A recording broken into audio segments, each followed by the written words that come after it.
4. The gift of revelation. Revelation is evolutionary, but always progressive.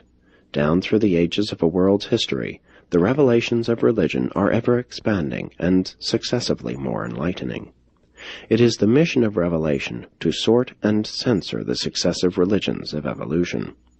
But if revelation is to exalt and upstep the religions of evolution, then must such divine visitations portray teachings which are not too far removed from the thought and reactions of the age in which they are presented. Thus must and does revelation always keep in touch with evolution. Always must the religion of revelation be limited by man's capacity of receptivity. But regardless of apparent connection or derivation, the religions of revelation are always characterized by a belief in some deity of final value and in some concept of the survival of personality identity after death.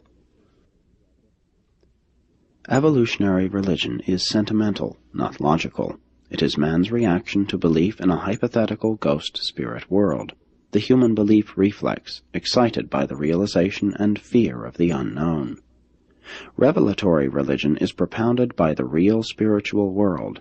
It is the response of the super-intellectual cosmos to the mortal hunger to believe in and depend upon the universal deities. Evolutionary religion pictures the circuitous gropings of humanity in quest of truth. Revelatory religion is that very truth. There have been many events of religious revelation, but only 5 of epical significance. These were as follows. 1. The Dalmatian teachings.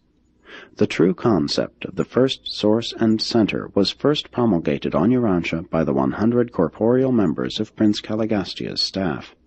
This expanding revelation of deity went on for more than 300,000 years, until it was suddenly terminated by the planetary secession and the disruption of the teaching regime. Except for the work of Van, the influence of the Dalmatian revelation was practically lost to the whole world. Even the Nodites had forgotten this truth by the time of Adam's arrival. Of all who received the teachings of the 100, the Red Men held them longest. But the idea of the Great Spirit was but a hazy concept in Amerindian religion when contact with Christianity greatly clarified and strengthened it. 2. The Edenic teachings. Adam and Eve again portrayed the concept of the Father of all to the evolutionary peoples. The disruption of the first Eden halted the course of the Adamic revelation before it had ever fully started. But the aborted teachings of Adam were carried on by the Sethite priests, and some of these truths have never been entirely lost to the world. The entire trend of Levantine religious evolution was modified by the teachings of the Sethites. But by 2500 BC, mankind had largely lost sight of the revelation sponsored in the days of Eden. 3. Melchizedek of Salem. This emergency son of Nebadon inaugurated the 3rd revelation of truth on Urantia. The cardinal precepts of his teachings were trust and faith.